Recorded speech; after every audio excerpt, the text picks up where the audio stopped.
Hello, welcome to Creativity Boost Podcast. Today I'm super excited because we're going to be unpacking a very fundamental subject. Today we're going to be talking about the impact of human connection on creativity. And there's no better person to talk about this than Pete Bombachi, who is the pioneer and founder of the GenWell Project. The GenWell Project is a not-for-profit foundation that has been doing lots of great stuff to create awareness about the importance of human connection around Canada and beyond. There's a lot more to say about this, and that's why I'm going to bring on my guest to tell us more about himself and more about the GenWell Project as we kick off this conversation. Hi, Pete. How you doing? Do you want to tell us about yourself and say hi to our listeners? Yeah, that sounds great, definitely. My name is Pete, and I'm the founder of the GenWell Project, Human Connection Movement. And we've been on a mission since 2016 to educate, empower, and catalyze people around the importance of face to face social connection as a proactive step that we can all take for our health, our happiness, our longevity, and for the betterment of society. We've educated people on exercise and eating well, sleep, water, don't drink too much, and don't smoke for, probably 50 years. And the research is now telling us that our social connections and our social health have a greater impact on our health, our happiness, our longevity, and on society than many of the things that we've been educating people on. So we're on a mission to build a more connected world, and it's great to be here with you today. Wow, excellent. Can you tell me a little bit about what inspired this project and this move? Because it looks like you've done a lot of good work on this area and you've gone to several different places, you've honored different speaking engagements, and you've done a lot of work in making your vision for human connection known. So, can you tell me about your inspiration? Yeah, well, the original inspiration behind this was a blackout that happened on the eastern seaboard of North America back in 2003.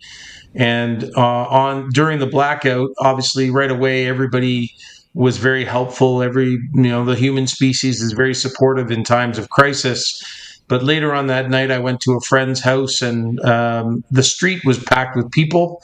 And I lived on a busy street and was, looking out at the street and seeing all these people connecting, and thought, boy, this looks like a wonderful community. I wish I lived here because I'd like to live on a street where, everybody, all the neighbors know each other and hang out together.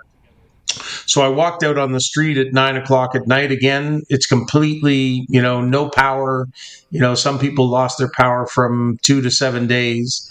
And when I walked out, I said, "Hey, you guys look like you all know each other because you're having a great time." And, they all looked at me and said, "We don't know each other. This has been, the excuse or the catalyst that helped us get connected." And it was right there that I thought to myself, this is crazy. We live beside people, we work beside people, we go to school beside people, but we don't make the time to connect with them. And when I recognize the science behind it, when I recognize that social connection is the single greatest contributor to your happiness, when it reduces anxiety and depression, when it makes you, potentially live longer, when it increases empathy and compassion for others, there's so many benefits that come, after talking about launching something for 13 years. In 2016, I finally launched a website and tried to rally people to get connected at least a couple times a year. Wow, what an inspiration. Now, can we go deeper into the concept of human connection as far as you're concerned? Yeah. If you were to talk to a layman about the concept of human connection, how would you break it down for them? Yeah, I think it's really simple. It's any interaction where somebody is feels seen, heard, valued. It can be a simple wave or a hello or even a nod, on the street, so that somebody, doesn't feel like they've been ignored. Every one of those interactions, from those simple hello or nods on the street up to the deep, meaningful connections that we might have with our loved ones, with our friends that we've known a long time, all of those interactions provide different benefits. but all important benefits to helping people feel safe, secure, included, a sense of belonging, a sense of community, a sense of confidence, a sense of resilience. So many benefits come from having those connections in our lives. And what the research is showing is that many of us are less connected than we've ever been before. Yeah, absolutely. Especially with the advent of the virtual world and the way we connect with each other online. Would you say that that has become a challenge to human connection, or it has become an enhancement for human connection? Well, I think you said it in your question. It's both. Look at what you and I are doing right now. We're having a conversation. You're somewhere in the U.S. I'm up here in Canada, and yet we're able to have a conversation that gets people connected. So, the point of technology is that when it's used properly, it's a wonderful supplement to the human interactions that make us happier and healthier. But I think some of us have started to believe that technology can be a replacement. Sometimes it's consciously because we book another meeting on our Zoom, or unconsciously when we're doom scrolling through our social media feed and we don't make the time to go and play or make the time to go and connect with somebody, whether it's through sport or a book club or a group or a class. All those ways are ways in which we can connect with other people. And yet most of us are making less time to do it than ever before. Wow, now that you said it, what does it mean to connect with someone? Because the idea of connecting, in my mind, looks like just the way you have a cord from an electronics and then you connect it to a switch or to a socket. Is that similar to what you mean when you're talking about connecting with someone? Can you help us unpack that? Well, I think what you're talking about is more of a deeper connection. How do we build deeper connections with people? Again, even if I say hello to my neighbor when I walk by them, but I don't have time to make to have time for a conversation, that connection won't give them the sense of deep meaningful support that they might want. That'll come from their close relations or from family that they may have longer, more deep relationships with. you know but all of those are really important when we think about how do we build deeper relationships. There's lots of research around gratitude or active listening as ways in which we can build deeper relationships, but it also comes back to time. There's a research study that says if you want to build a deep meaningful relationship with somebody, it can take up to 200 hours of time together to create deep relationships with other people. Our friendships, I think, is what the title of the research paper is all about. And so, what we need to understand is this is why many of our relationships either come from our school days, high school, college, university, because we spend a lot of intense time together, and or the workplace, because the average person spends more time at work than they do at home most days with their family. So those relationships that we build with our colleagues can have a really major impact on our happiness and our longevity and many aspects of our well-being. So that's the places where we get them and the amount of time, but it takes time to make relationships. Alrighty, now that we've talked a bit about human connection, I want us to begin to dissect the intersection between human connection and creativity because I try to help people who listen to this podcast to understand that creativity is one of the most fundamental aspects of our human existence, and everyone living in the world has an idea, has a gift, has a skill, has a talent that needs to be transferred, transformed, converted into tangible solutions, profitable creations that other people can use. And the reason why I brought you on this show is because being the expert in human connection that you are, I want you to help our listeners to see the value in creating human connections as creatives, because a lot of creatives can be bogged down and can be consumed by the demands of creating, that they play down on the importance of human connection. They play down on the importance of social interactions, like you have already established. So, can you tell us what the importance of human connection is to our creativity or to creatives? Yeah, I think it's really a really big connection, and it's something that maybe a lot of us don't think about. I think of writer's block. Something when we get in our own heads and we're just, we're caught up in here, whether it's because we're beating ourselves up in there, or if we're just regurgitating the same ideas over and over and over again, and we feel stuck. One of the beautiful things about I find this, I walk the dog every morning, but when I get together with my friends, when I chat with my wife, oftentimes the best ideas happen when I'm not actually doing the work, and Hmm. listening to other people talk about different subjects or what they're working on. Oftentimes that's where many of the biggest ideas come, is when I'm not sitting at my desk, for the 8 to 10 hours a day that I do. So to me, the creativity comes from recognizing that when we talk to other people, we broaden our mind, we change our perspectives, we give ourselves the opportunity to get out of, I'll call it a rut, the repetitions that we are used to doing, and it really just opens our minds up to what's possible, whether it's on the thing you're working on, or maybe something you're not even working on, and it comes up with a new idea on how you want to do something completely different. And I'll even step one step further.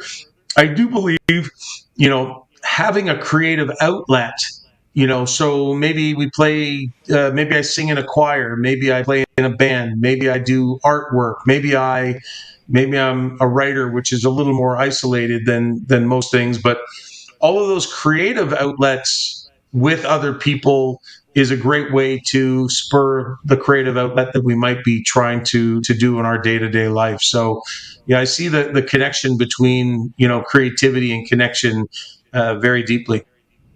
Yeah, absolutely. And even the Bible records that when God was creating the world, He created Adam, and then He said it's not good for man to be alone. And that also underscores the importance of human connection in everything that we do. And so, to your point, it means that to be more creative, you have to develop and hone in on your ability to connect with other humans and other people out there, which is something a lot of people struggle with. Now, what do you have to say to people who have a known struggle with connecting with people? Because I feel like connecting with people is a skill that not everybody has. And when you read the book by the famous author that talks about how to win friends and influence people, you would see that this there's an art to it. There's an art to connecting with people.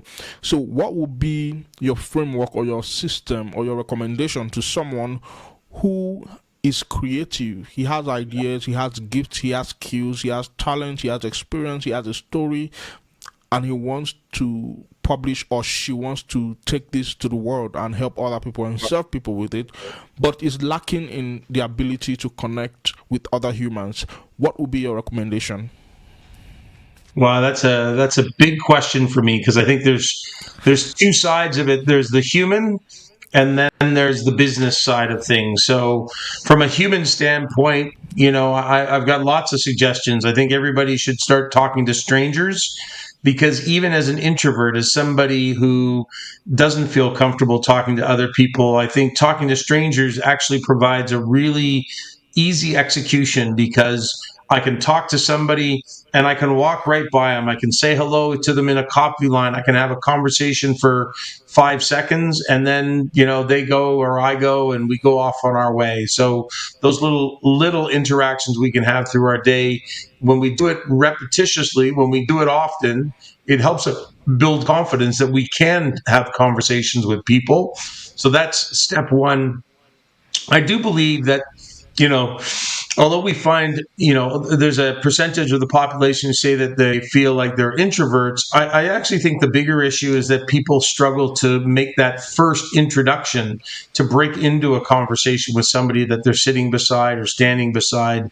So one of the things I always recommend to people is make sure you know what your opening line is. Is it about the weather? Is it about sports? Is it about, the news of the day?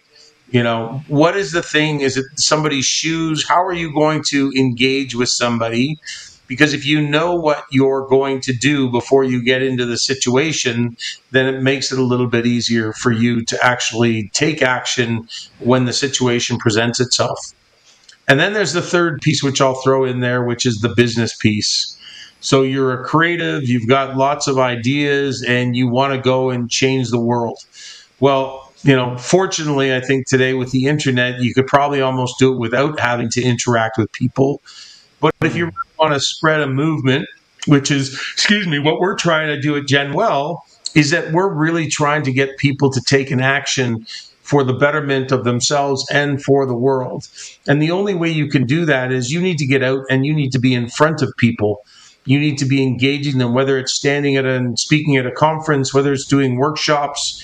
So whatever it is and whatever the relevant situation is for what you're trying to sell as a creative, you certainly need to be able to stand up in front of people and actually pitch your idea or your concept. So I think doing some smaller practices as an individual will help benefit when you get to be that corporate person and you're trying to sell your ideas, in a workplace or an agency. Wow, that's such a fantastic and profound response. Now, let's go into your personal journey. Did you start out being the extrovert type, or you were the introverted type and you had to come out of yourself? What was the story like before you pioneered the GenWell project?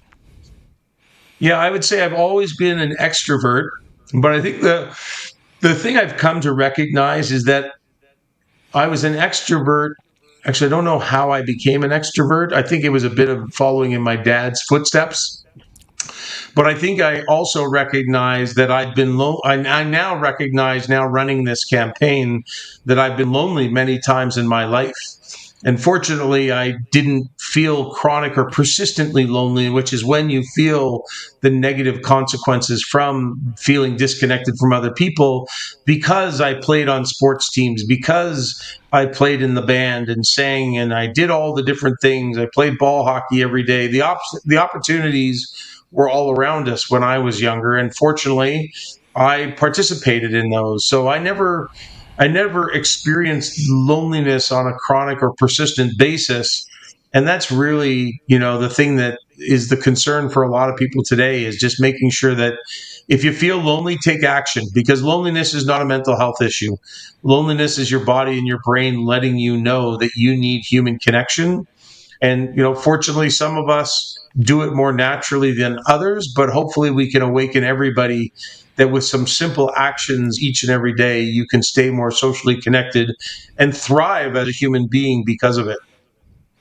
All right. So now let's talk about the scope of a couple, a married couple, a man and a woman living together but they are disconnected. What would be your framework to helping them regain that connection? Well, I think that's more, to be honest with you, I think that's a little more in the psychotherapy counseling world. Whereas what we're trying to do is swim upstream and help people prevent getting into that situation. But at the end of All the day, right.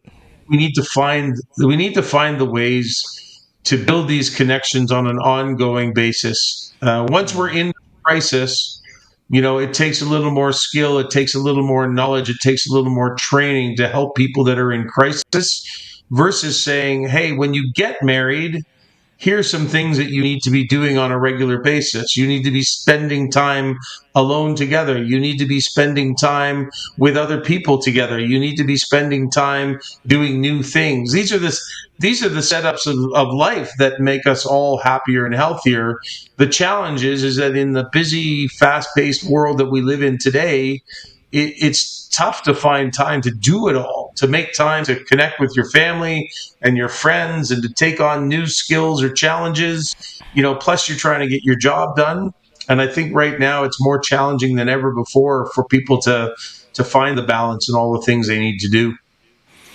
Wow. Now that you brought that angle to it, what do you have to say about people who are trying to develop the human connection between family, and they do not want it to get to that point where that connection is lost. They want to nurture it. There's the connection on a micro level, but they want to work on it and amplify it and make it better. What would be your recommendation for that? I just think it's frequency.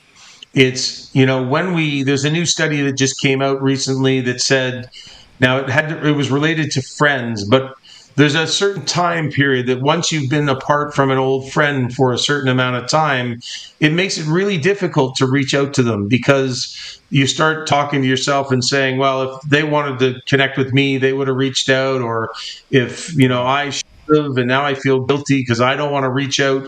And I don't Right. think it's much different with family either, which is, when you haven't seen family members in a while, it starts to you feel guilty that you haven't seen them. You Yeah. start suggesting to yourself, you convince yourself that, well, they mustn't like you, or they don't want to be connected to you, so why bother, reaching out to them? And so I think it's a wake up call for all of us that if we keep these regular occurrences, do you have 3 or 4 occurrences in the calendar year where you know that you're going to see the important people in your life, whether that's your family, your friends, the people that you went to school with, whatever it is that we need to create these occasions where we just stick to doing it over and over, so that we don't find that we have a 1 year gap or a 2 year gap or a 5 year gap. Because it's happened to me a couple times, even in the last week, a couple people have shared that, somebody passed from their friendship group and they all end up at a funeral. And then that funeral leads to them getting connected because they all agree that, it's silly to wait until somebody passes before we reconnect with the people who made our life journey so enjoyable. Wow, absolutely. And we see that every day where people wait till someone has passed before they tell all the beautiful stories, or they tell the world about how wonderful that person is or how much that person has Yeah, impacted their totally. lives. In fact, people would literally be willing to spend thousands of dollars to attend a funeral for someone that they claim to love, who was in need of help at some point in their lives. And if they had reached out to that person to ask for those same thousands of dollars just to help them out, those same people may have been hesitant or not even being willing to help. So it's really, really important what you have said, that this human connection needs to be intentionally nurtured and frequently catered to. And having said that, I'd like to bring another question into the mix. What do you have to say to creatives who feel discouraged because their ideas are not well received by the people they are connected to? And so they feel like, well, this person doesn't support my idea. This friends or relatives of mine, or spouse of mine, or mother or father of mine doesn't support my creative idea, my vision and mission. And somehow that kind of start making them feel disconnected, or makes them want to start disconnecting themselves from the environment or from the people in their lives.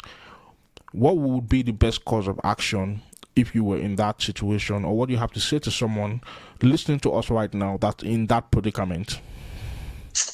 Well, I can empathize with that individual because I've felt that way, certainly at times in my life when I had different opinions and perspectives than other people that I was either with, personally or professionally. And I think there is only, I think one of the biggest struggles that we've had in society over the last 50 years is that people haven't been authentic to Mm, themselves. And so I think if, some people may answer that question and say, well, then you got to go back to the drawing board and find the solution to what that person wants to hear or that what they want to see. And if you're in an agency, yeah, you know what, maybe that's the right solution. But I can tell you, early on in GenWell in 2016, when I launched it, just about everybody told me I was crazy. Just about everybody told me that, it'll never work because I wasn't focused on a particular segment of the population. I wasn't focused on seniors or young people or, schools or workplaces or, seniors. And the reality is, I believed in what I was doing because I knew the research. And so my creativity isn't what when you say creativity, I always think of something like a television ad or a painting. But what I was doing was completely creative in the sense of I developed an entire campaign. I developed, an entire vision for a movement to change the world. And, you know, there was many times along this journey, it was a very lonely journey because I had to walk away from the people or stop calling the people who didn't believe. And so what I had to do was I had to go find the people who were willing to engage and be supportive of the effort I was doing, so that one day, if it did, I might have been proven wrong. I might have been proven that it was a crazy idea and no, I shouldn't have done it. But now that we're about 7 months after being funded, we're speaking across the country, doing workplaces across the country. You know, Not everybody will get that sense of validation that I think we're getting now. But I think you have to decide whether you believe in your idea, believe in your work, believe in whatever creative endeavor you're taking. Because if you don't believe, then you might as well just change and do whatever the other person wants. And certainly it's not an all one or all the other. It's not you're always right and they're always wrong. But if you really honestly believe that what you have is a brilliant idea, a brilliant concept, then go give it a go. Because not everybody has the good fortune to be able to do it. But if you can, give it a shot. Do it when you're young, when you don't have dependents, when you don't have family that are waiting for food every day at the table. That gives you a far greater chance of surviving through those early days, which can be very challenging. Wow, that's profound. And I really appreciate your response on that. So, can you tell me a bit about what it was like? Because what you're doing with GenWell Project, as far as I'm concerned, is a creative endeavor, like you have already articulated. Having an idea, having a concept, having a vision, seeing a problem, spotting the problem, and coming up with a solution, whether it's in form of a campaign, whether it's in form of a book, whether it's in form of a machine, whether it's in form of a movement, whatever it is, you have created something. And as far as we know, that idea is now born for the world to experience, and it has taken off. So can you tell us some lessons that you feel other creatives can take home from that? Because the general theme of Creativity Boost is to help listeners go from idea to profitable creations with speed and direction. So, what do you have to say about coming up with an idea to solve a problem and taking that idea all the way through into a tangible solution or a profitable creation? What are the key takeaways? What are the key lessons that you can give to a listener out there on how they can manifest their creativity, take a concept and build a community around it?